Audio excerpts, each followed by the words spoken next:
what he is a blueprint for potential.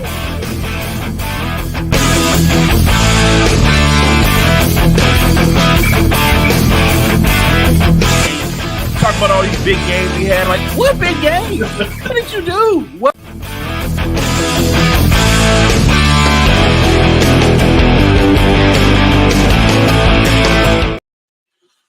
Welcome to the first ever edition of And One, brought to you by Wire to Wire. Now, for those of you who don't know us, my name is Gardy3. I've been an avid Hoops fan since 2010 is when I first started watching Hoops. So, and of course, next to me is my co-host. This dude is going to preach to you some basketball gospel. Let me tell you, it's my boy, Mo Better. Mo, how you doing today? I'm doing great. Appreciate everybody that's joining us right now live on the Wire to Wire network. I've been watching basketball a lot longer, since 2010. Brett is my young Jedi, so all I can do is roll with him. He is the most knowledgeable guys out there talking all things NBA. So when it's all said and done, guys, when you get done listening to this really informative and entertaining podcast, give us a like, give us a follow, give us a subscribe after you listen. We appreciate it. Yeah, no, I may have started watching in 2010, but I will stay up till 3 in the morning watching Adrian Dantley post-up highlights, and that's like, it was a 50-minute long YouTube video, by the way. It was interesting. So post-up highlights and all the trips to the foul line, right? Oh, absolutely. Well, you see, the first segment we always do, because we think there are plenty of NBA players that are underloved, underappreciated, and they don't get enough love. No doubt. Guys, I would like to introduce to anybody who doesn't know us, the underrated player of the week, where we talk past or present. It could be a player, it could be a whole team. We like to show love to those guys who don't get talked about enough. So, Mo, why don't you get us started? Who's your underrated player this week? You know, this guy I've been watching since he was in college with Duke. My underrated player this week, and he's still up and coming, still evolving, is Jalen Johnson of the Atlanta Hawks. I just love everything about this kid's game. He's still developing. There are a lot of guys that we call that are rim threats, lob threats. Jalen Johnson is a highlight threat. If he dives to the rim and you meet him there, he will make you famous. He's not only a freakish athlete, as you watch him develop, he's getting better as a perimeter shooter. He's very similar to a guy who used to be in Atlanta, John Collins, but I would say that Jalen Johnson is adding more wiggle to his game than John Collins ever did. So Jalen Johnson, 15 points a game, 9 rebounds, almost 2 blocks a game, versatile defender, 22 years old. Atlanta Hawks haven't done a lot of things right. Drafting this kid is one of them. Jalen Johnson is my underrated player this week.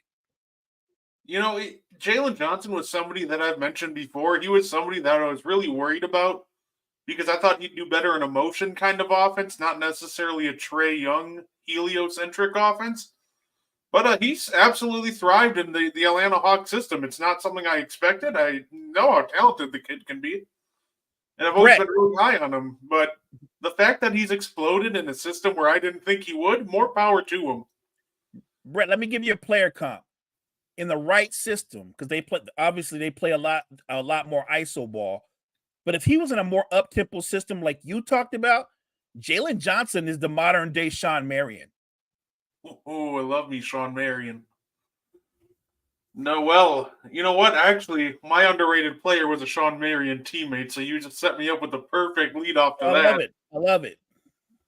Ladies and gentlemen, to me, this dude is one of the most underrated passers that I've ever seen. He's somebody that knew how to move the ball, and he could score when he wanted to, and we just learned this week that he was the original Jaylen Brown. He never used his left hand.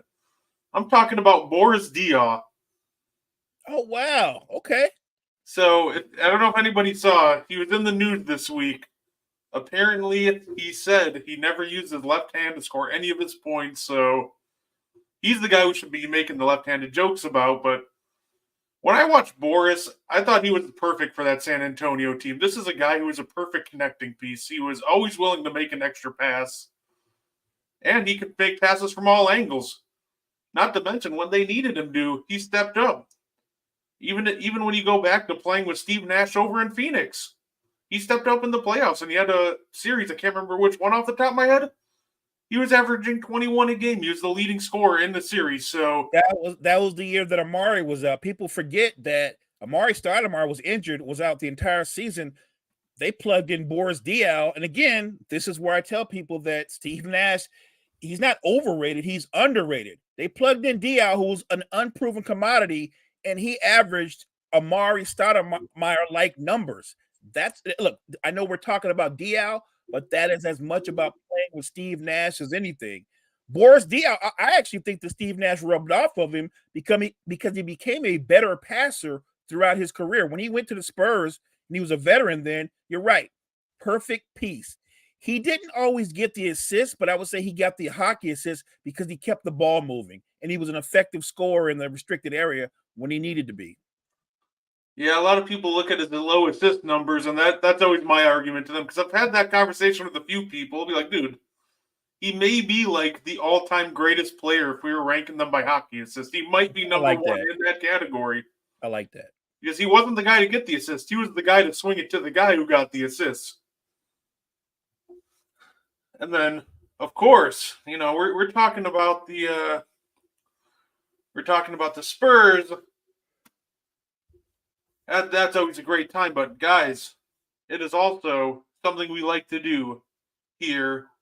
Our next segment, we have what I like to call puppy prospects. I like the puppy prospects. I want to give you guys a little backstory on why this is called puppy prospects. So I have two dogs that are actually in this picture in the cartoon. The white one is Peanut, black one is Brody. Well, they like to randomly make noise and get involved in the podcast. You'll hear them in the background at times when they decide to bark at people walking across the street. So I figured, why not make them a part of the podcast? Love it. So this is where we like to talk about some younger talent. And there's actually somebody who motivated me for this. In last week's episode, we had a guy by the name of John Suggs in the chat. Shout out to John.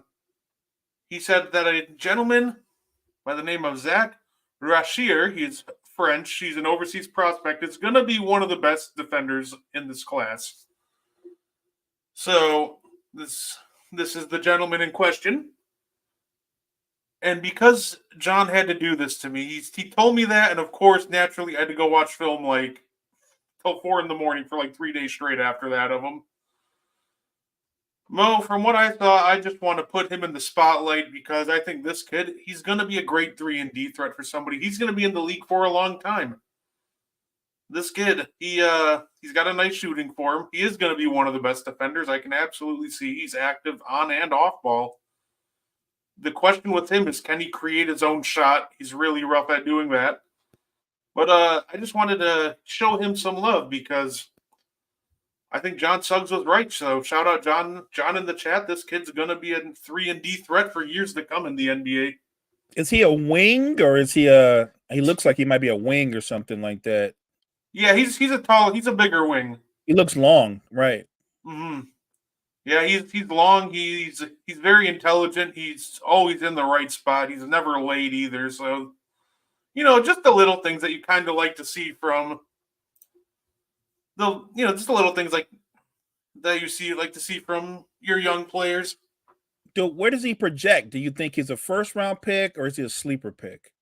He's definitely first round. The real question is where in the first round because his shot creation is very limited. His playmaking is limited as well. Like he strikes me as like a perfect 3-and-D wing, but his shot creation hasn't really shown much upside in that department or playmaking. So he looks more like a play finisher than anything. But I feel like somebody's going to take him in the top 5 because they're going to sell themselves on his shot creation or what it could be. So.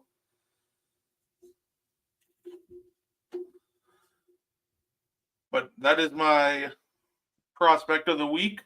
I'm gonna check out the film on him now. Now you got me curious. He kind of looks like Wemby a little bit. Yeah, in a weird way. No, fair enough. Like I said, he's very long and he's very talented. So, John, if you're listening, thank you for making me stay up so late because that was actually a lot of fun film to watch. That is all your Appreciate fault you, why I John. didn't sleep last week. All right. And of course, do you have any prospects you want to bring up, Mo? Oh no, I always let you cook on that. I'm gonna wait till like mid season to really get into that. I thought it was... Alex, you're where I'm at. He looks like a Wemby clone. And then of course, well, and Mo, next we have to do it. I really don't want to do it, but I feel like we have to. Let's talk about it. The worst event that we've seen in a while. Let's talk about our favorite All-Star game moments from this year. Okay, moving on to next segment. No. Yeah, right. I think let's say, Mo, what was your favorite part of All-Star Weekend this year? Easily Ionescu versus Steph. Sabrina versus Steph. That was my favorite moment of the All-Star Weekend. I did enjoy the 3-point contest. That was entertaining. It was great to see a bunch of guys get high scores, but Sabrina and Steph was exciting. I think it lived up to the billing, maybe even exceeded it.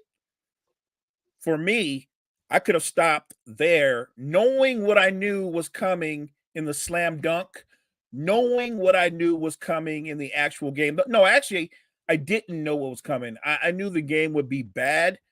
I didn't know it would exceed my expectations. Yeah, I agree. That it was terrible. It was terrible. Like I remember last year I had off for All-Star Weekend, not by design, that was just by accident. And I watched part of the game and I got bored and I didn't bother to even try to get off this year, and I made the right choice. Because I tried to watch it after. I'm like, I just can't do this. This is awful. Listen, I don't need everybody to compete like it's game 7 of the finals. I don't need people diving into the scorer's table for loose balls, but can we get some effort? I'm not asking for like game 7 NBA finals effort, but can we get a little bit, because even some effort, like give us some fun one-on-one, some matchups, and it would just make it a lot more enjoyable.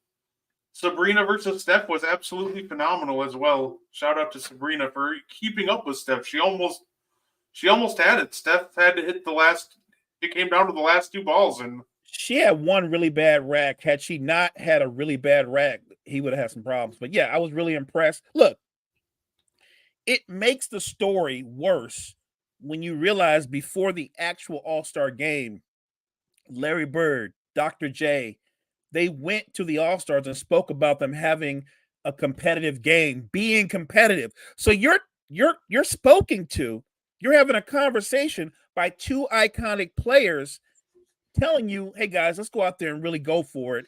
And your response was to do that. That's how much they cared.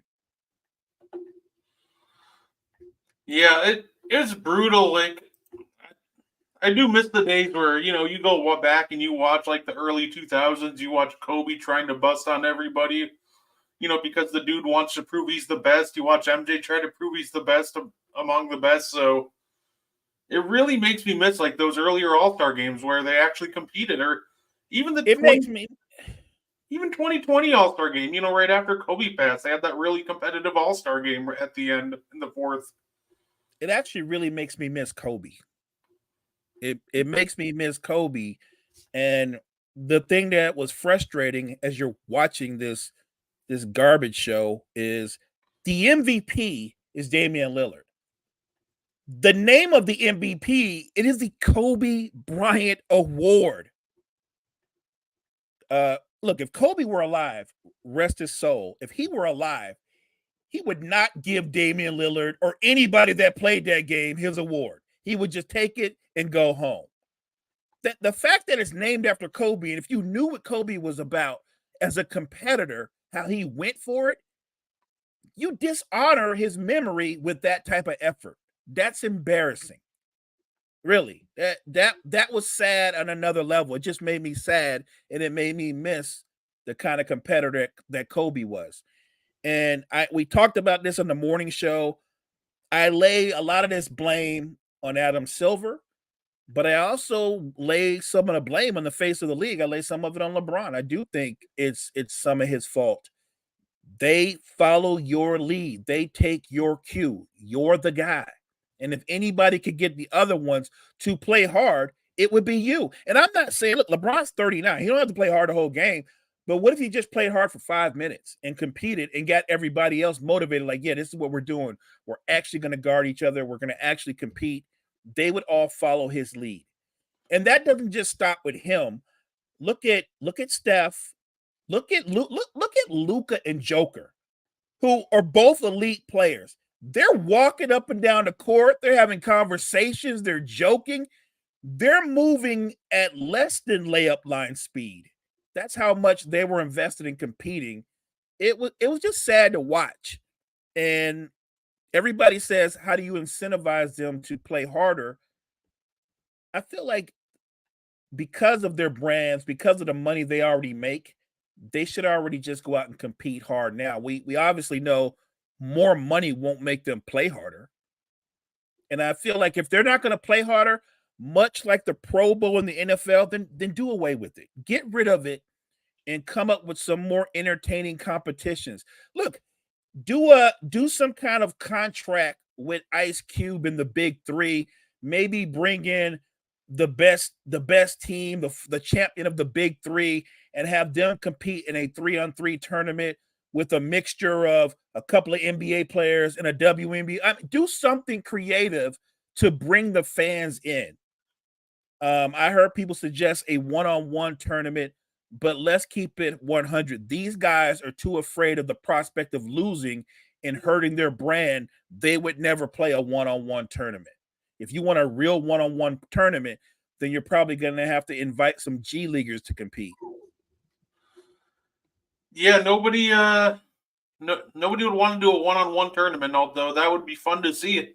And I don't even need like all-star, superstar caliber players. Like, even if I had to watch like Tim Hardaway Jr. like in a one-on-one tournament, that dude's a pure hooper. I think that would even be a lot of fun. So at least 2v2 would be a lot of fun as well. Like pair up one NBA and like one WNBA player and just run a 2v2 game. I don't know.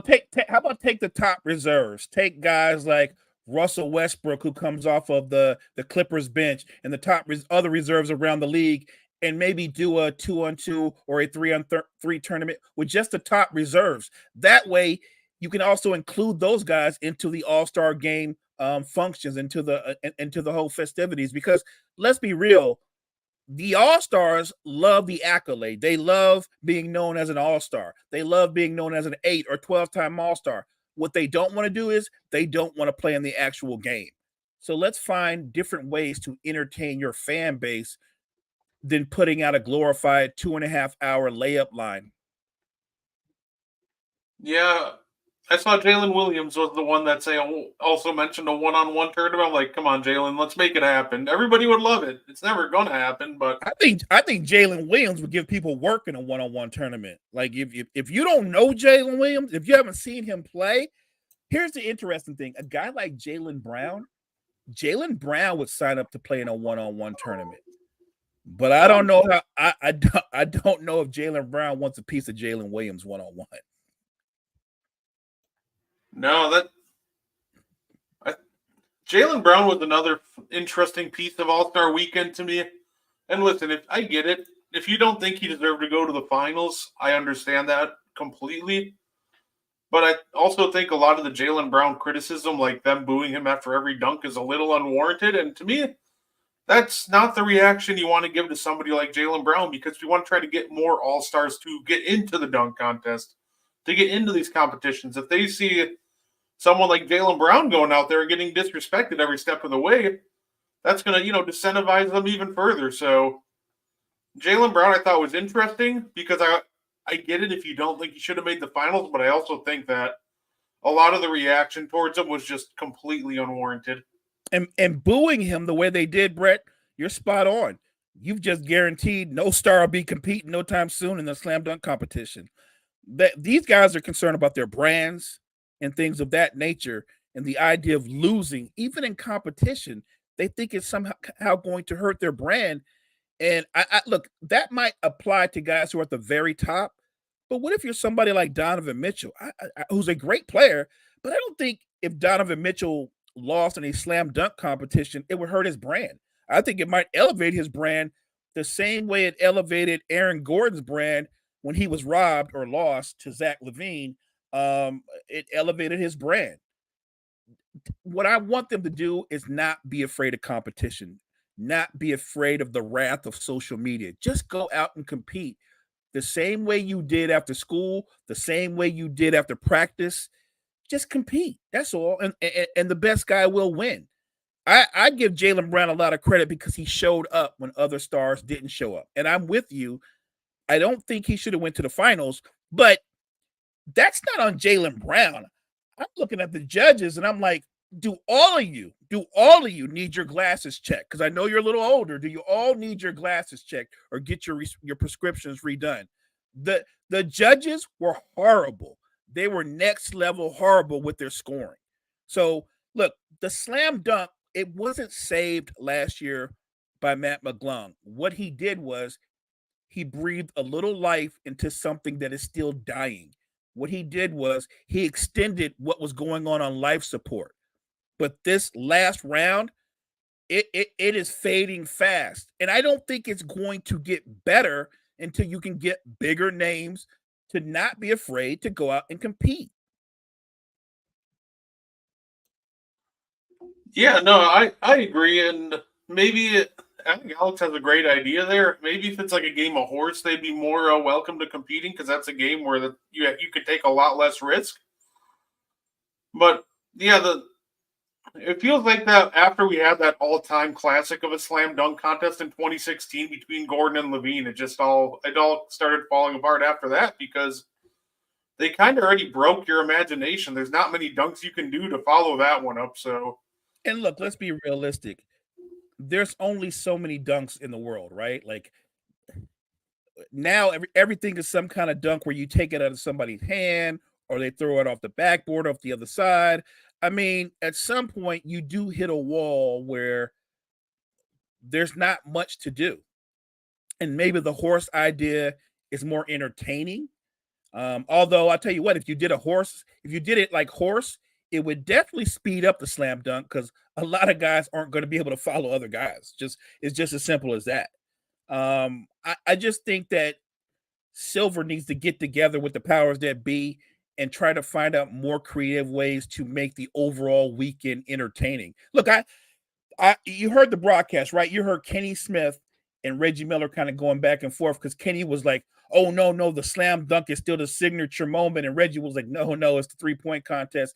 It's things like Sabrina and Steph. 100% Reggie Miller was right. I don't know what was in Kenny's glass, probably something really strong that he shouldn't have been drinking on air, but there's no way the slam dunk is the highlight of All-Star Weekend. It is the low light, if anything. And this is no shade on Matt McClung because I think he's sensational, but you're only as good as the competition around you, and he didn't have a lot of competition. yeah, absolutely. And at this point, I'm not sure if there is fixing the slam dunk contest because at this point, it does really feel like we're out of dunks to really run. So I think that'll be an interesting storyline to follow next year. I know Adam Silver did say he wanted to fix the All-Star game or an All-Star weekend, so they'll have to try again next year, I guess. So, moving on from All-Star weekend, guys, I want you to know the And One podcast has its own Facebook page, and on those I post a lot of Would You Rathers. So, I thought it would be fun, live on air, to really start going through some of them. So, ladies and gentlemen in the chat, it's clutch time. You are down 1, looking for a basket to get you the win. Who is the guy that you want? Do you want ISO Joe Johnson? Or do you want the truth, Paul Pierce? Mo, what do you think? In the regular season, I'll take ISO Joe. In the postseason, I'm going with the truth. Yeah, no, I agree with that one. I love ISO Joe. I'm probably one of his biggest fans, but we've seen the truth do it time and time again, getting deeper and deeper into the playoffs. And unfortunately, we didn't really see ISO Joe hit that many big shots in the postseason. We saw him do it at times in the earlier rounds. He hit some pretty big shots, ironically, against the Celtics in 2010. There you go. And of His course, he also had a nice little game winner when he was on Utah towards the end of his career against the Clippers. Nice little floater over Blake Griffin to win the game. But I look, think Joe at the end, Johnson's. No, I'm sorry. Go ahead, Brett Cook. oh no, I was just gonna say at the end, I would have to go the truth, Paul Pierce. Look, I think Joe Johnson is terrific. I just think he was miscast. If Joe Johnson had played with a Kevin Garnett, if Joe Johnson had played with a LeBron James, even though he would have been in a secondary role, I think he would be more revered and he would have thrived more in a secondary role. His greatest claim to fame, you brought it up, was that his Hawks took that championship Celtics team to 7 games. Terrific series, and he was a beast in that series. But that's like his claim to fame. It's sort of like Dominique Wilkins' claim to fame back in the day, where he and Larry Bird had an epic back and forth in a series, which the Celtics won. But that back and forth game where he and Bird were matching each other shot for shot, that was his big moment. That was his big claim to fame moment. And I just think sometimes we get lost in that Joe Johnson. It's not that Joe Johnson isn't a great player, but not everybody, just because you're the best player on the team, not by default makes you a franchise player. I think Joe was terrific, but his strength would have been more of a secondary player. Yeah, I absolutely agree with that. And like I said, I love Joe, but man, I wish I could have seen him in that secondary role earlier in his career. I would have loved to see that man win himself a championship. Yeah. And then this was the All Star Weekend, our special All Star Weekend post. So we have the team of All Stars, which is, of course, the Jalen Brunson squad. So we got Jalen Brunson, Andre Iguodala, Peja Stojakovic, Detlef Schrempf, and Jakeem Noah going up against Jamal Murray's squad of guys who never made the All Star teams. I'm talking Jamal Murray, Drazen Petrovic, Michael Cooper, Lamar Odom, and Marcus Camby. So let me ask you, Mo, who would you pick to win this game? And chat, who would you pick to win this game of 5-on-5? That's a really good game. Let's assume that game takes place in this era, right? The current NBA that we're in now. And I think if it takes place in this era, even though they do have Brunson, they do get Peja, I would say that with Murray, with Petrovic, with Odom, I'm probably going to go with Jamal Murray squad, because Jamal Murray to me would be the best player in that game.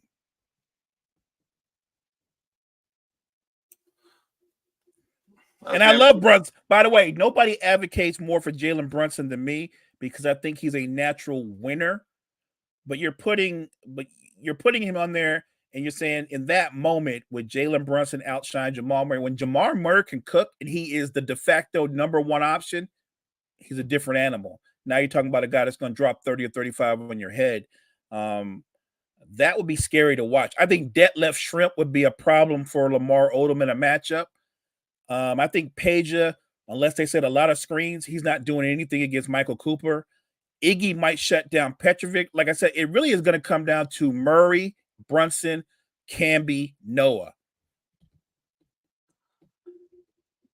I was looking at these teams after I made them and after I made this post, and I was kind of like, I went with Team Brunson, and I think I gave the edge because I think the one matchup that I was looking at, because I think Jamal and Jalen Brunson, I think that's a pretty even matchup. I think Jalen would outscore him.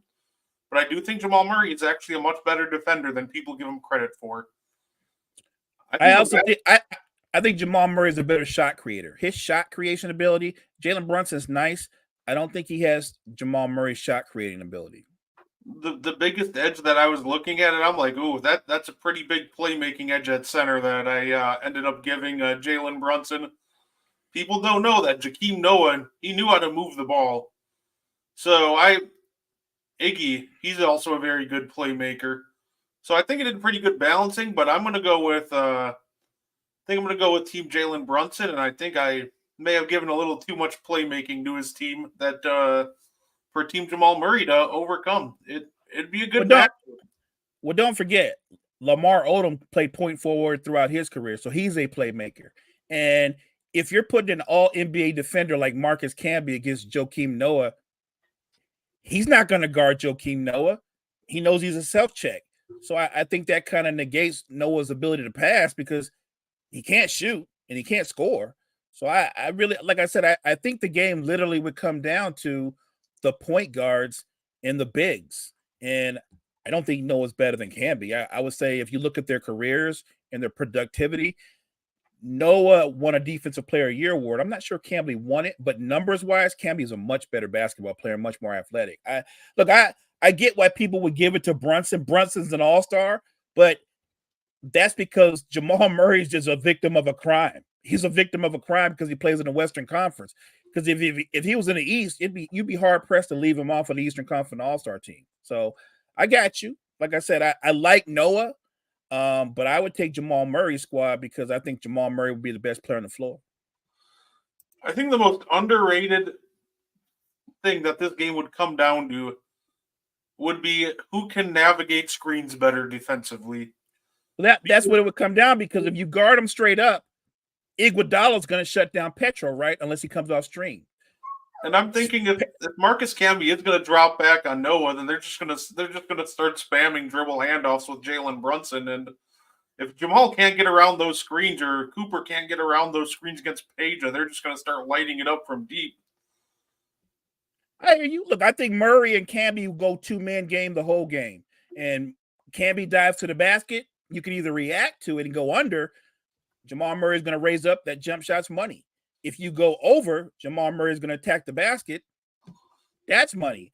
I just think it's difficult. You know what it is? I just think that because he plays alongside Joker, you forget Jamal Murray. Just because he's not an all-star doesn't mean he's not an all-star. Because put him in the postseason and tell me who's been more prolific than him in recent years in the postseason. He's a monster. And I would prefer the guy that's a monster in the postseason versus the guy that's a monster in the regular season. What's up, Julius Randle? So to me, that's what matters more. That's what has more value to me. Love the shade at Julius Randle. Not fun fact about Jamal Murray: he does hold the record for the most points scored in the game without attempting a single free throw. If anybody wants to watch some amazing shot creation highlights, Jamal Murray versus Cleveland. He shot 21 of 25 for 50 points. It was the most insane thing ever to watch. No free throws, a 50-piece. That's impressive. Look, like I said, it's one of those things. If they played, I guess, a 7-game series, it's probably going 7. It could go either way. So I'm good with anybody that's Team Brunson. I'm just going to lean towards Murray. And you're right, Brett. In the bigger picture, is Michael Cooper going to be able to stay attached to Peja coming off screens, or is Iggy going to do a better job on Petrovic? That's fair. And then our another one. Guys, you need a scoring punch off your bench. Which one of these guys are you taking? J.R. Smith from 2012, 2013, Jamal Crawford. They both won 6th Man of the Year in these respective years. Yeah, I'm taking Jamal Crawford on this. I don't even think it's close, because Jamal Crawford can have a bad shooting night and still put up 20 because he can get to the foul line 7 or 8 times a game because of his ability to break you down off the dribble. JR didn't really have that kind of handle. JR wasn't going to break you down off the dribble. Athletic, could attack the rim, but his strength wasn't really like creating off the bounce. The funny thing is, if you ask me who was the more consistent shooter, that's a different question, because the perception is Jamal Murray, but the actual reality is it's J.R. Smith. So I think Jamal's a more natural scorer. J.R. Smith is actually a more consistent shooter. And more importantly, if we're going bigger picture, J.R. Smith is the better basketball player because J.R. Smith can play high-level defense. Ask Klay Thompson. Yeah, honestly, that's kind of a reason why I actually did pick J.R. Smith for this one, is because I like J.R. Smith better because he's more engaged than Jamal Crawford on both ends. No question. Jamal will put up more points, but he'll also give up a lot more points than JR defensively. So to me, I kind of value a little more defense than, maybe that little bit of extra scoring. So I went J.R. Smith with this one. But see, you should have altered your question. You should have said, "Who's the better six man?" Not who's the better scorer, because Jamal's the better scorer. That's not fair. even. He's So the better scorer. That it is Jamal. Right. JR is the better player. If you really know, you know, JR is the better basketball player.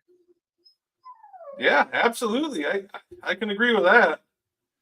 And then give me the bucket. That's fair. Now this time though, we going opposite of buckets. You need a two-way guard to complete your roster. You are the GM of the 2014 Hawks, so you are replacing Jeff Teague. Who would you rather have? Do you want prime Jason Kidd, or do you want prime Gary Payton? Two of the best two-way guards that we have ever seen in this game. So, Mo, who would you rather have? Do you want prime Jason Kidd or prime Gary Payton working with those Hawks? That's a tough one. Both are great defenders. I think Payton is the greater defender. Kidd became a good three-point shooter, but prime Jason Kidd couldn't shoot. Gary Payton had a mid-range game, and even though he was smaller, Gary Payton can post you up. I'm going with Gary Payton because I think Gary Payton was more balanced on both sides of the floor. With Jason Kidd in his prime, I just think there were enough holes in his game where you could stagnate him and stop him. I'm going to take the glove all day, every day. Ooh, this one is like split right down the middle. I love to see it. All right, well, there's gonna be some people gonna get fired. You get fired. This one. I respect everybody's opinion, though. That's cool. Now this one was tough for me because I think a lot of people don't. I think a lot of people underestimate how great Jason Kidd was in his prime. Like Jason Kidd, to me. Well, I'll bring him up later in the show. Don't you worry. I'll tell you how good his defense was, how highly I rank his defense. That'll come later. Terrific defender, and he was a better playmaker. I think offensively, though, offense came easier to Gary Payton. He was a more natural scorer. Yeah, no, I agree. I want the glove on this one, but I think this is one you could go either way. You could. And I don't think there really is a wrong answer. Well, the wrong answer is you were sending either one of them to the Hawks. That's the wrong answer. Either way, they're not getting by LeBron, but they're not. That's my point. You're sending them to the Hawks, so you're setting them up for failure. See, I figured that would be a fun team because that team could have used a two-way guard next to Korver and somebody that could actually, slow down Kyrie instead of letting him run wild too. So I like that matchup. Yeah, see, I know, Cottrell. That's what I was saying. That's my point. Cottrell, the Cleveland native, he would know that. He would know that better than anybody watching that. I'm with him. I'm with him 100%. So, guys, if you liked those, would you rather? Subscribe to the N1 podcast page on Facebook. I post those daily. The only days I really didn't post them was I didn't post one today, but that's because we were having the show. So this is your content for today, and I hope you're enjoying the show so far. And up next, we have another fun segment that we came up with. It is, ladies and gentlemen, we have this segments like Shacked and a Fool, actually right over on Wire to Wire. You got to be kidding me. This is actually where I got the inspiration for this next segment from. Because you have to do better. And we're doing it with Mo Better.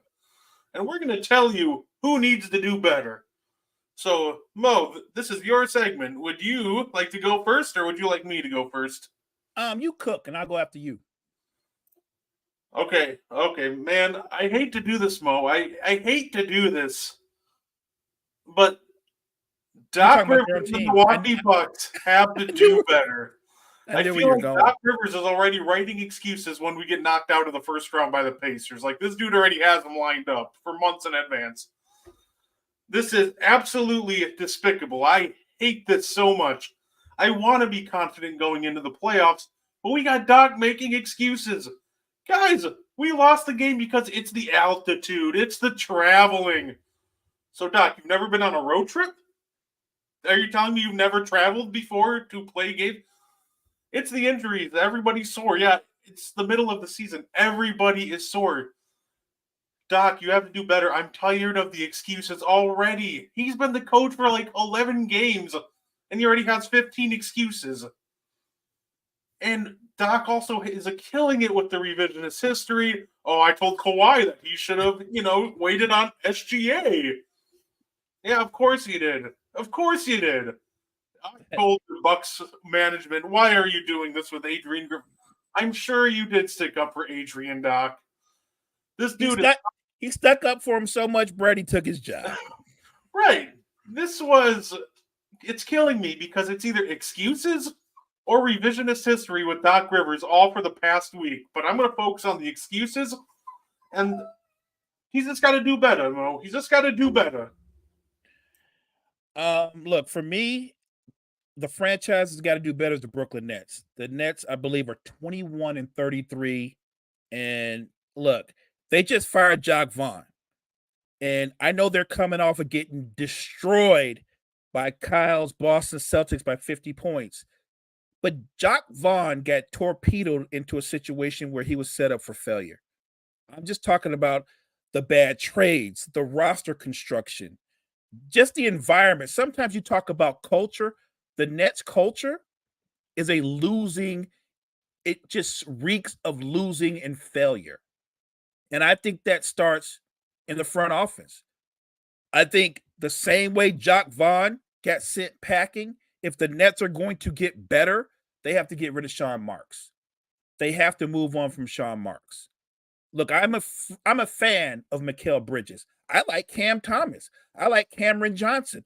I think Nicholas Batum on a very good team in a complementary role could help a team get over the top in either conference. But as a group, as a core, none of them are the kind of players you can build around. They're all complementary players, including Bridges, who's the best of the group. You can't build around Mikal Bridges. He's the sidekick. He's the second guy to your franchise player, and they don't have a franchise player. Bridges is 27 years old, so it's not like you've got multiple years with him at his peak. They got great offers to trade him. And Sean Marks is like, no, we're going to hold on to Bridges. Right. Hold on to Bridges. Let him be your best player, and you will be just good enough to disappoint your fans, not make the playoffs. And because you ain't got no picks, you ain't going to the lottery. So you're going to be a lottery team with no lottery benefits. Sean Marks has got to go. And I don't pity Zach, old boy, for losing, because in the end, look, you get paid for result. Jacque Vaughn came up short, but to me, he's set up for failure by a front office that's not willing to admit they've made some bad moves and rather salvage things and get some picks and start fresh with be honest, you're in a rebuild. They tried to take a shortcut to a championship with KD, with Harden, with Kyrie, and that blew up in their faces. And when you try to take a shortcut and it doesn't work, you have sacrificed your future. I like Mikal Bridges. I like a few guys on the team, but that team as a unit is a losing team. The roster construction is poor. The front office is even worse. Do better, Brooklyn Nets. Just do a lot better. I want to see Mikal on New York. That would be a fun. That'd be a fun pair with Mikal and OG. I do too, in the right role. And I don't know, say all you got to do, because I'm not sure you can give away Julius Randle, but package Julius Randle along with some of them picks, and you're good.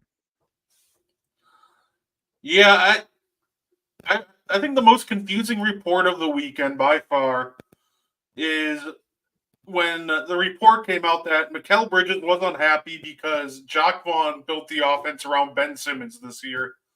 And I first thought was, how in the world do you build the offense around Simmons? You know he's not going to be there. Right. It's not like this is the first year he's ever been hurt. This dude has been unavailable since 2022. Trae Young broke his spirit and his body, apparently, because he hasn't been the same since. Look, and that's the crazy one. So you wanted to trade Harden. I get that. but you don't capitulate to Harden and give him what he wants and you settle for what you get back in return, which is you alluded to a guy who is not just broken physically, he's broken mentally. At this stage of his career, you would do well if Ben Simmons could be a consistent rotation player at best.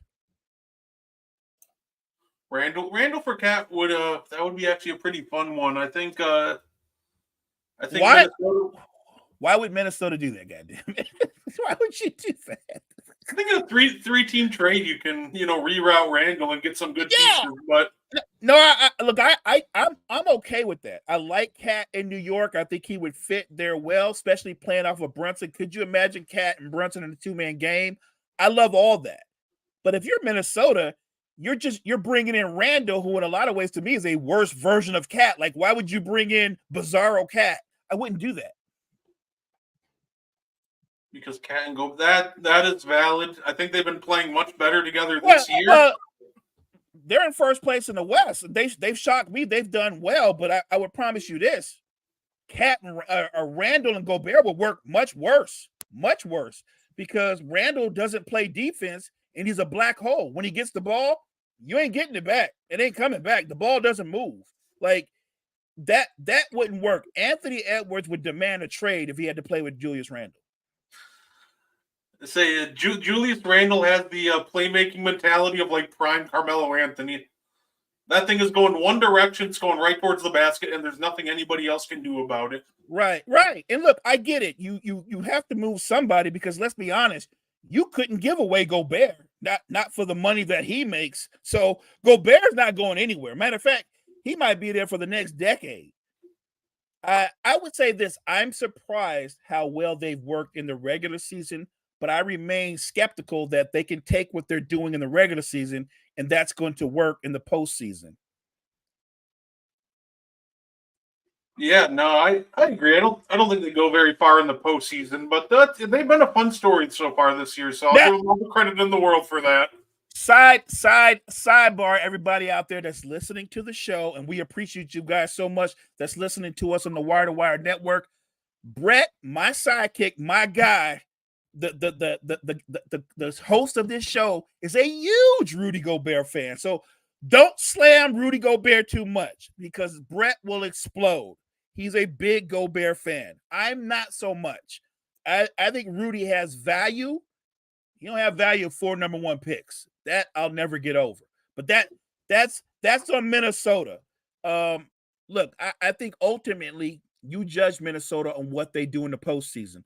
So if Cat and Gobert excel and they play like a number 1 in the postseason, we'll see. I just think more times than not, Gobert doesn't look that great in the postseason. But again, every season plays out differently. This might be the year where he breaks through, because right now they're playing great as a unit. They're playing the way that you want your Bucks to play, right, on both ends of the floor. So here's my take on Rudy Gobert. It's not that I'm like a big Rudy Gobert like number 1 fan. I do think that Rudy Gobert at the same time has gotten overhated to an extent, right? I think people overhate him, and those are the kind of players that I really tend to stand up for more passionately. Do I think Minnesota gave up too much for him? Absolutely. Do I think you can build a winner with him on a Supermax? Absolutely not. However, when I hear people are like, well, yeah, did you watch his defense fall apart against the Utah Jazz, like when he was on Utah?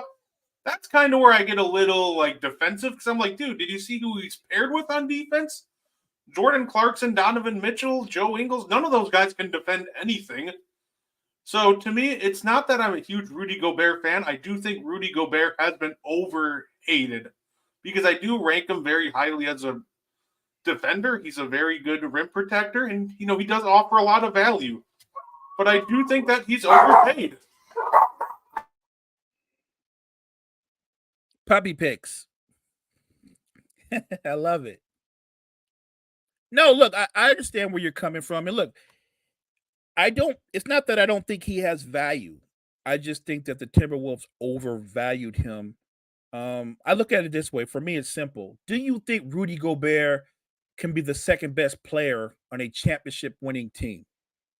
And I think Minnesota gambled and thought that, and he can't be. Now, if Ant continues to ascend, who by the way is no question, he's their best player, and Cat plays up to his ability, and Gobert is more of a third or fourth option offensively, and he could be a stalwart on defense, that's different. The Cottrell's right. Yeah, I know. I agree. Like I said, I do think he has limitations. I do think he's overpaid, and they gave up too many picks. I just think he's one of those guys that people really hate on a little too much. That they overhate him, not overrate him. But since we're on the topic of defense, this last segment, I think the chat's going to have fun with this. I think we're going to have fun with this. So on Twitter, I saw a post. It said the 2 best players on defense by positions. So today, Mo and I are going to go through every position and give who we think are the top 2 defenders of all time.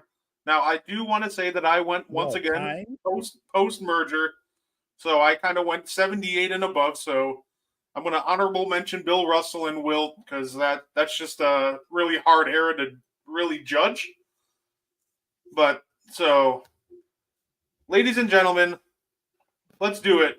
The 2 best players at every position on defense, starting with point guard. Mo, do you want to go first? Look, to me, it's easy. I'm going to go Gary Payton and Chris Paul. That, you know what? That's a good answer. We're tied. We're 1 for 2. See, I had Gary Payton out, and I put these in order of who I think is the best and second best, so you can judge me all you want for that one. I do think number 1 is Gary Payton, and I went a little bold with number 2, and I went Jason Kidd. Oh, I thought you were going to go Kuzi. I was going to, no, it wasn't Bob.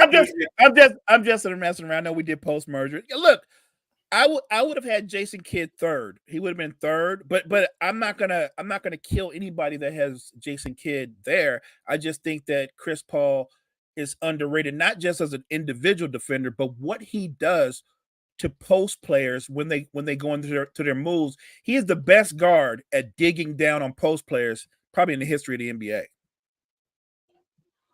No, I agree, and he was my third. He was my honorable mention. I just think that Jason Kidd, what kind of tipped the scales for me is since he was a bigger body, he was also very good at guarding the post. Sure. And he was also very sneaky good at just navigating ball screens. Like, you could not shake that dude no matter what action you tried to run. And the same could be said about Chris Paul. But I like Jason Kidd's extra size he added in those post-up situations, so I kind of went with J. Kidd. That's fair. All right, Mo. Shooting guard, who do you got? I mean, I could just go Michael Jordan and Kobe Bryant, couldn't I? I'll say, Mo, we keep doing this. We're going 1 for 2 on all these. As the greatest shooting guard defender of all time, I have Sidney Moncrief. I think Sid the Kid was a great defender. And I know people are talking Michael, and we're kind of emphasizing defense, and I think Michael, who is my number 2, by the way, was also a phenomenal defender. But if we're just taking defense in a vacuum, I do think Sidney Moncrief was every bit of the defender that Michael Jordan was, and then some. I do think that he thrived on that end like no other guard that we have maybe ever seen. So the only back-to-back DPOY for the NBA from the guard spot is Sidney Moncrief. I don't think anybody's ever won 2 DPOYs as a guard, and he went back-to-back. I think Jordan is different in this sense. I think too many times you get caught up in the fact that he's going to drop 30 on your team, so you kind of limit him to being the scorer and not quite the defender. And I think what makes him unique is he was the scorer who could lock down as well as anybody. I think the guy is the all-time leader in block shots for guards, multiple time led the league in steals. I just think that, look, I don't have a problem with Sidney Moncrief if you got him 1 or 2, but I've got Jordan 1. And I know somebody might say Kobe shouldn't be 2, but I don't feel bad again about having Kobe at 2 for the same reasons. I think when Kobe locked down, when he was at his very best, and I think this is in the first half of his career, He's one of the best defenders I've ever seen. No, that's fair enough. I know people like to rag on his defense when we start getting into the mid 2000s, but I was like, well, that's kind of a given. You know, the more scoring load, the less energy you have on defense. I thought, no question, and that happened with Jordan as well, especially in that second three-peat. He was guarding the third best player in other teams, and I'm good with that. Okay, shout out to Cottrell because Tony Allen was actually like right there. He was in there. Hey, Cottrell, shout out to you. Tony Allen he's a real one. Tony Allen's one of my favorite players, so I love that. In my honorable mentions, I had Tony Allen and Kobe Bryant. So yeah, I had Tony Allen in mind too. All right, Mo, who do you got at 3? For me, I'm going at their best version of themselves. I'm gonna go Pippen and Kawhi. That's fair. I got a little curveball in this one, and if you want to guess, you said our test. No, I'm just kidding. I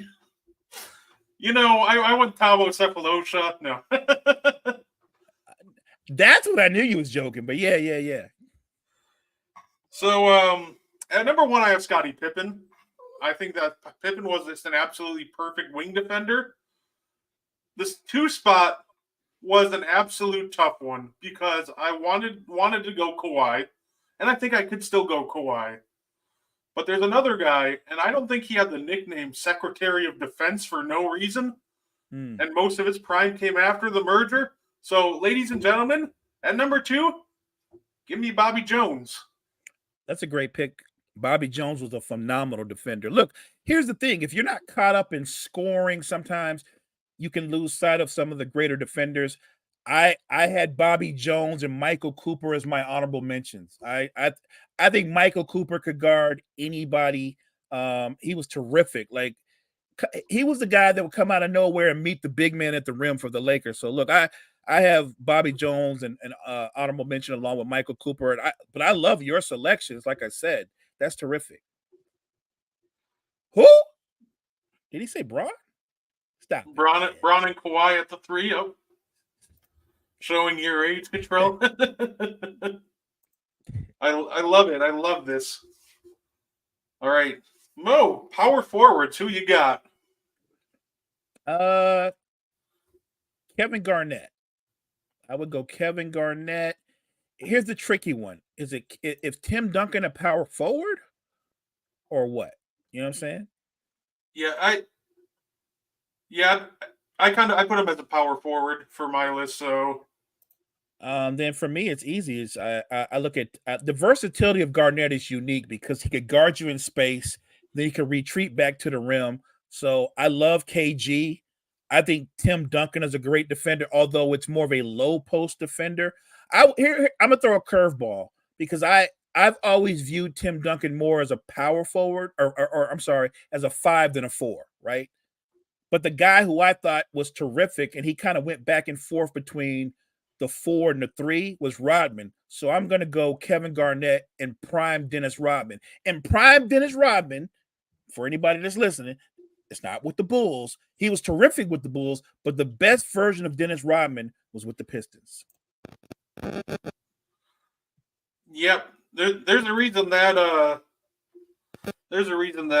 the Bulls coveted him so highly, and a big part of that was just how great he was defensively and how active he was, on the glass with the Pistons. Yeah. Like that dude studied the art of rebounding to such an extent. Like, there's stories of he's just going out to practices just to watch how his own teammates' shots when they missed bounced off the rim so he could get better at rebounding them. Don't forget, a lost component of defense, of ending a possession, is rebounding. You feel me? Like, that's the value in Rodman, is to lock you down, but he's also going to secure that board. So that was important. So and Garnett was a terrific rebounder as well. I just think Rodman when his prime is a bad man. Yeah, no, I can agree with that. Yep. Apparently he agrees with your take on Rodman. See, I love that. So, yeah, this one was tough for me. My number 1 best power forward defender all time, Timmy Duncan. To me, that one was pretty easy. I have him almost as the the second greatest defender of all time if we're including merger guys, right behind like your Bill Russell or Wilt, whoever you want to throw up there. But at number 2, this one was tough for me because there's a couple names. So I wanted to honorable mention Draymond Green, and I wanted to honorable mention Dennis Rodman, but I went really boring with this one, and I think the 2 best defenders at the 4, Tim Duncan and Kevin Garnett. I got no problem with that at all. That's why I asked you how you saw him, because I see Tim more as a 5. But look, great defender. I'm not mad at your picks at all. No, absolutely. And Mo, I feel like we're going to be in agreement for the center and who's the best defender at the center position. Are we? But I don't know. Let's see. Mo, who do you got? No, I'll let you go first. Okay. Yeah, at number 1, I got Hakeem Olajuwon. I guess we are going to be in agreement. I figured that one wasn't too hard to figure out. And now this was the tough one, right? The second one. I think we're going to disagree because I'm going to throw a curve and people are going to go, what? Look, obviously because we're not doing guys from the merger, so we're not going to get caught up with, disrespecting Wilt or Russell. My second one, I'm going to do my second before you do your second. I went with somebody that a lot of people are like, no way. I went with Ben Wallace. Ooh, I may have thrown a curveball in too, because Ben Wallace, I really thought about it. Yeah, he ain't showing up here. Honorable mention Rudy Gobert. There we go. Cottrell said. So Ben Wallace, I almost put him at 2. But I think there was a guy he didn't have the peak that Ben Wallace had, but I think he was just as good for longer. At number 2, I'm going to go bold. I'm going to go David Robinson. His offense dropped off at an all-time level during the playoffs, but his defense never did. And he remained an elite defender right up until his retirement in 2003. That's a great pick. Like I said, I'm not going to argue with what the Admiral could do defensively. I actually think Robinson was a better defender than he was an offensive player. So I'm with you. That's a good call. I have no problem with that at all. That's a really good pick. Yeah, no, I know a lot of people probably would have went. I saw some other great ones. Gene with the Mutombo reference. Love Deke. I actually have Deke as an honorable mention. Love him. And I've got Alonzo Mourning as an honorable mention. Both Georgetown guys I have as honorable mentions. So I'm with Gene. Yeah, no, absolutely. Those are my 2 greatest at every position, and I even went in order. It's tough. If we include merger guys, some guys that would have been listed, obviously, Bill Russell, Wilt Chamberlain. So, and there's so many great defenders. You could bring in Bruce Bowen. Bruce Bowen was a great defender. Alvin Robertson, who also played for this. Alvin Robertson was a monster defensively at the point of attack. You could throw in Mookie Blaylock, Drew Holiday. There were some great defenders in the NBA. You hate that you can't. Maybe we should have done like an all-star team of defenders, and maybe more guys could have got on or something like that. But look, I thought your picks were great. Like I said, I love your picks. We varied a little bit in the end, but I think we are on the same page. Yeah, absolutely. And like I said, Mo, for next week, a little spoiler for next week, I'm thinking we do the opposite side of the ball. Next week, let's do offense. Oh, I'm with that. That'll be fun too. I think that one will conjure up more debate.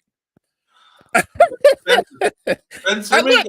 Look, I think Simmons was a tremendous defender, and it seemed like, am I wrong, Brett? It seemed like it's like the first the first movie. What is the movie I'm thinking about with Michael Jordan and the aliens and the Space Jam? The first Space Jam, when they took away their powers.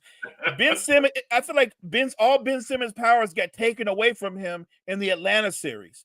Because up until that point, 16, 8, and 8, and an elite defender at all positions, and now he's just a guy. I think had nothing happened to Ben Simmons going forward, it would have been interesting.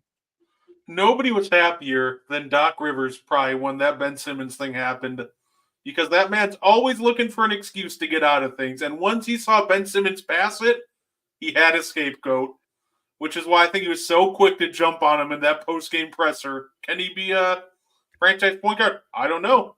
Do I think he was telling the truth? Yeah, I don't think Ben Simmons is really a franchise point guard, but I feel like it really felt like as soon as Doc saw that, he was like ready with it. His excuse was already locked and loaded. Brett, all the best to you and your Bucks going forward. Oh, thanks. I will absolutely need it. But ladies and gentlemen, we are out of topics, out of time. We thank you for watching. This was, like I said, this is our first episode on Wire to Wire, and we hope that you enjoyed the content because we will be back next week, same time, me and Mo Betta, with a little, special guest from Peanut back there. Love it. We're going to have puppy prospects where you're going to have to do better with Mo Betta. And, of course, we're talking our best two players on offense at every position next week. So make sure you guys tune in for that. Mo, do you have anything you'd like to say before we get on out of here? Hey, give us a like because you've listened, sub us, follow us, and check out all the content that we provide for you at the Wire to Wire Network. We appreciate you. Yep, and please like, follow, and subscribe on the And One Facebook page, and we will see you guys next week. Thank you, and enjoy the rest of your night.